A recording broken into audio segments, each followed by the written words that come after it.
کہ پچھلے 3.5 برس میں عمران خان صاحب کے آنے کے بعد کوئی ڈرون حملہ نہیں ہوا، عمران خان صاحب کے آنے کے بعد کوئی ہم نے ڈو مور کا مطالبہ ایکسیپٹ نہیں کیا، ہم نے امریکہ کی غلامی نہیں کی، ہم نے امریکہ کی کوئی بات نہیں مانی۔ افغانستان میں جو امریکہ کو شکست ہوئی اس کا ذمہ دار امریکہ ہمیں سمجھتا ہے۔ امریکہ کی شکست کے بعد عمران خان صاحب نے امریکہ UK کے اخبارات میں آرٹیکل لکھے، انٹرنیشنل میڈیا کو انٹرویوز دیے کہ امریکہ یہ ملبہ ہم پر ڈالے گا، لیکن اس میں امریکہ کی اپنی ناکامی ہے، اپنی نااہلی ہے، اس کا غلط فیصلہ تھا، ہمارا کوئی لینا دینا نہیں ہے۔ اس کے بعد عمران خان صاحب نے 2 ٹوک کہا، ایبسلیوٹلی ناٹ کہا کہ ہم کوئی ان کو اڈے نہیں دیں گے،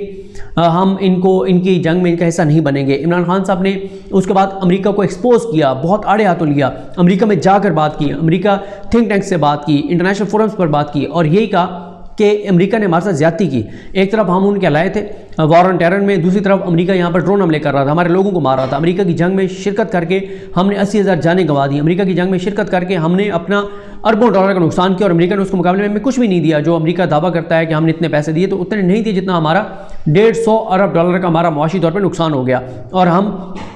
جو ہے وہ بہت زیادہ بربادی کی طرف چلے گئے۔ پھر عمران خان صاحب اسلام و فوبیا کے اوپر، انٹرنیشنل فورمز کے اوپر جس طرح سے بات کرتے ہیں، عمران خان صاحب جو یہ بات کرتے ہیں کہ غریب ملکوں کا لوٹا ہوا پیسہ میری ملکوں میں جا رہا ہے، اور یہ تحفظ فراہم کرتے ہیں کرپٹ مافیا کو، ہمارے غریب ملکوں کا پیسہ ہمیں واپس کیا جائے۔ پھر عمران خان صاحب جو ہیں وہ بھارت کے معاملے میں انٹرنیشنل یہ جو قوتیں ہیں ان کو ایکسپوز کرتے رہے کہ یہ منافقانہ ان کا طرز عمل ہے، کہ یہ بھارت کے ساتھ تجارت کی وجہ سے جو بھارت کے اندر مسلمانوں پہ ظلم ہو رہا ہے، اقلیتوں پہ ظلم ہو رہا ہے، جو کشمیر کے اندر ہو رہا ہے، اس پر یہ نہیں بولتے۔ پھر عمران خان صاحب نے 2022 کا آغاز سفارتی محاذ پر جارحانہ کیا۔ عمران خان صاحب نے سمٹ فار ڈیموکریسی جو ہوئی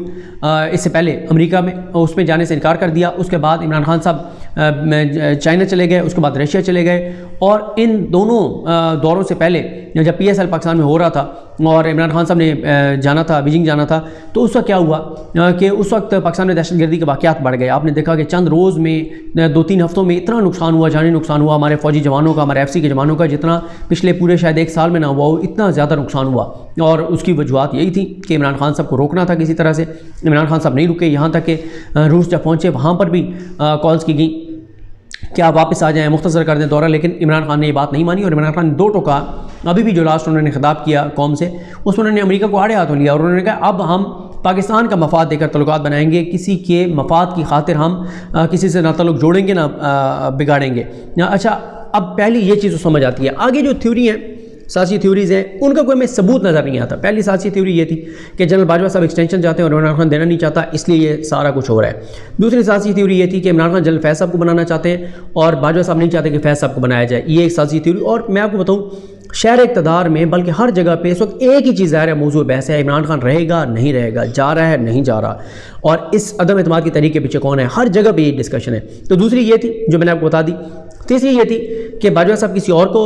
چاہتے ہیں کہ وہ بنے آرمی چیف اگلا، عمران خان فیض صاحب کو چاہتے ہیں، تو اب یہ بات ہو رہی ہے کہ کسی تیسرے کو بنا دیں، نہ ہمارے بندے کو بنائیں نہ اپنے بندے کو بنائیں۔ یہ بھی ایک ایسی سازشی تھیوری ہے جس کا کوئی ثبوت جو ہے وہ موجود نہیں ہے۔ پھر ایک اور بات یہ ہے کہ جو اکتوبر میں سول ملٹری اختلافات ہوئے DGSI کے نوٹیفیکیشن پر، اس میں اختلافات بڑھتے بڑھتے اس حد تک ہو گئے کہ اب اسٹیبلشمنٹ عمران خان کو ہٹانا چاہتی ہے۔ یہ بھی ایک ایسی سازشی تھیوری ہے جس کے ہمیں کوئی ثبوت نظر نہیں آتے، لیکن یہ 4-5 چیزیں ہیں جو کہ ہمیں نظر آتی ہیں۔ دوسری طرف اپوزیشن کی بات کریں، اپوزیشن جو ہے وہ بلاول صاحب نے کل کہا، انہوں نے کہا کہ ادارے نیوٹرل ہیں، ہمارے کسی بندے کو کال نہیں آئی۔ 2 مارچ کو کل رانا سنولا صاحب نے کہا شاہزیب خانزادہ صاحب کے پروگرام میں کہ ان کی جتنے لوگوں سے بات ہوئی کسی نے یہ کمپلینٹ نہیں کی کہ اداروں نے اس کو کال کی ہے۔ کل ہی مولانا فضل الرحمان صاحب نے صحافیوں سے ملاقات میں یہ کہا کہ جناب انڈیویجولز نے، کچھ انفرادی لوگوں نے اداروں میں بیٹھے ہوئے کالز کی، ہم نے کمپلینٹ کی تو ان کے خلاف ایکشن ہوا ہے، تو یہ معاملہ ہے۔ پھر نون لیگ آپ دیکھیں 3 ماہ سے مریم نواز صاحبہ نے اسٹیبلشمنٹ کے خلاف کوئی بیان نہیں دیا، اور ساتھ وہ پھر اپنا جو خبریں لیک کرتے ہیں یہ تاثر دیتے ہیں کہ اسٹیبلشمنٹ کے ساتھ ان کے معاملات طے ہو گئے۔ یہاں تک نون لیگ محتاط ہے کہ جب مریم اورنگزیب صاحبہ کا بیان مسلم لیگ نون کے ٹویٹر اکاؤنٹ سے ٹویٹ کیا گیا کہ پشاور سے کالز کروائی جا رہی ہیں عمران خان صاحب کی جانب سے اراکین اسمبلی کو، تو اس بیان کو، اس ٹویٹ کو نہ مریم نواز نے ری ٹویٹ کیا نہ مریم اورنگزیب نے ری ٹویٹ کیا۔ شہباز شریف نے تو ویسے نہیں کرنا تھا، وہ اداروں کے خلاف محاذ رئی کے خلاف ہیں، تو نون لیگ بڑی محتاط ہے، اور ساتھ یہ بھی دعوے کیے جا رہے ہیں کہ اسٹیبلشمنٹ نیوٹرل ہے۔ اب آ جاتے ہیں اس بات پر کہ مجھے کیوں اس کی کامیابی کے چانسز نظر نہیں آتے، اس موو کے مجھے اس لیے نظر نہیں آتے، اور اگر یہ کامیاب ہوئی تو یہ بہت بڑا اپسیٹ ہوگا، تاریخ بدل رہی ہوگی، اور اگر یہ ایسا ہوگا تو پھر میں اپنی بات پر قائم ہوں کہ مجھے پھر آگے یہ نظر نہیں آ رہا کہ شہباز شریف وزیر اعظم بن جائیں گے، اسمبلیاں چلیں گی، پھر مجھے آگے کیوس نظر آتا ہے، آئینی، قانونی اور سیاسی طور پہ بحران نظر آتا ہے، اور بڑے حالات جو ہیں وہ خراب نظر آتے ہیں، سموتھ چیزیں نہیں چلیں گی، پورا سسٹم لپیٹ دیا جائے گا۔ اب آ جائیں کہ مجھے کیوں لگتا ہے کہ یہ کامیاب نہیں ہوگی۔ یہ اس لیے کہ ایک تو انٹرنیشنل حالات اس وقت جو رشیا کے اور یوکرین کے ایشوز ہیں، اس کے بعد جو حالات ہیں جو پاکستان کو 22 ملکوں نے خط لکھ دیا، انٹرنیشنلی پاکستان کے اوپر دباؤ ہے، ریجنل حالات، افغانستان ہمارے گلے پڑا ہوا ہے ابھی تک، اس کی وجہ سے ظاہر ہے ہمیں چیزیں وہاں بھیجنی پڑتی ہیں، ڈالر اسمگل ہوتا ہے، وہاں سے لوگ آتے ہیں، ہم چاہتے ہیں 30-40 لاکھ لوگ ان کے جو یہاں پہ ہیں وہ واپس چلے جائیں، اور لوگ بلکہ آ رہے ہیں، ہمیں وہاں چیزیں بھیجنی پڑتی ہیں، اس کی وجہ سے ہماری کموڈیٹی پرائسز جو ہیں وہ ان میں اضافہ ہو رہا ہے۔ پھر انٹرنل سیکیورٹی کے حالات آپ کے سامنے، دہشت گردی کے واقعات بڑھ رہے ہیں، بیرونی مداخلت بڑھ رہی ہے، پھر آپ فائنینشیل حالات دیکھیں، ملک کے معاشی حالات دیکھیں، وہ آپ کے سامنے ہیں۔ پھر اس کے بعد آپ دیکھیں کہ سی پیک فیز 2 کے اوپر کام شروع ہونے جا رہا ہے، رشیا کے ساتھ ہمارے جو اب معاہدے ہونے ہیں ان کے اوپر ہونا ہے، IMF کا معاملہ ہے، FATF کا معاملہ ہے۔ تو اس سارے میں مجھے یہ نہیں لگتا کہ ملک ہمارا جو ہے وہ ایڈونچر کا اور اتنے بڑے جو ہے وہ اپ سیٹ کا، اتنے بڑے سیاسی عدم استحکام کا شکار ہو سکتا ہے، مجھے یہ ایسا بالکل نہیں لگتا۔ تو اگر بیرونی مداخلت ہو رہی ہے، اگر امریکہ ہٹانا چاہتے ہیں عمران خان کو، اگر بیرونی اور انٹرنیشنل اسٹیبلشمنٹ عمران خان کو ہٹانا چاہتی ہے، تو پھر کیسے ہماری اسٹیبلشمنٹ آخر تک جو ہے وہ نیوٹرل رہے گی ایک ایسی صورتحال میں جب پاکستان کے مخالفین جو ہیں ان کے لیے اربوں ڈالر بھی خرچ کرنا کوئی مسئلہ نہیں ہے۔ اربوں ڈالر کیا، 1 ارب ڈالر کتنے بنتے ہیں؟ 1 ارب ڈالر تقریباً 170-75 ارب، 170-75 ارب بھی مل جائے ہماری اپوزیشن جماعتوں کو، تو ان کے لیے کیا مسئلہ ہے 10-15 MNAs کو 2-2 ارب روپے 3-3 ارب روپے دینا، تو کوئی مسئلہ نہیں زمین خریدنا۔ یہاں پہ کیا مسئلہ ہے؟ یہ بہت سارے تو MNAs بنتے ہی اسی لیے کہ وہ 10-15 کروڑ لگاتے ہیں MNA بننے کے لیے اور پھر 50 کروڑ کماتے ہیں۔ تو جس نے اگلے 5 سال بھی اسمبلی میں رہ کے، ابھی تو 1.5 سال چلے رہتے ہیں، اگلے 5 سال بھی رہ کے اس نے اگر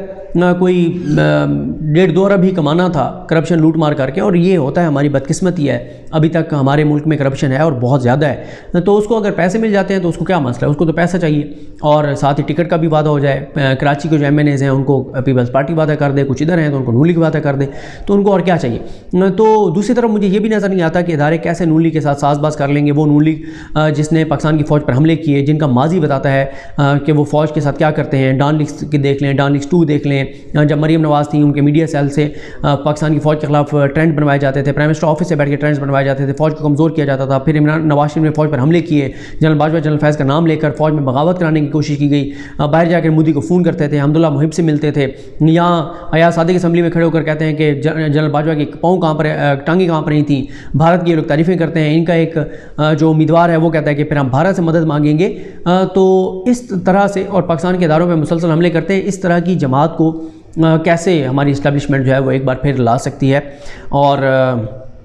اس لیے مجھے یہ عدم اعتماد کی تحریک کامیاب ہوتی نظر نہیں آ رہی، اور اگر یہ تاریخی اپ سیٹ ہوتا ہے، پاکستان کی تاریخ میں ایسا نہیں ہوا کہ عدم اعتماد کامیاب ہوئی ہو، اور اگر اتنا بڑھ، کیونکہ عمران خان نے کوئی ایسا کام نہیں کیا، نہ عمران خان نے ڈان لیگز 1 کیا ہے، نہ ڈان لیگز 2 کیا ہے، نہ فوج پہ حملے کیے ہیں، ایک ہی چیز ہے اس پورے ٹینیور میں، اور وہ ظاہر ہے جو ہوئی وہ نوٹیفیکیشن والا معاملہ تھا جس کے اوپر چیزیں ہوئیں کچھ، اور اس کے بعد اب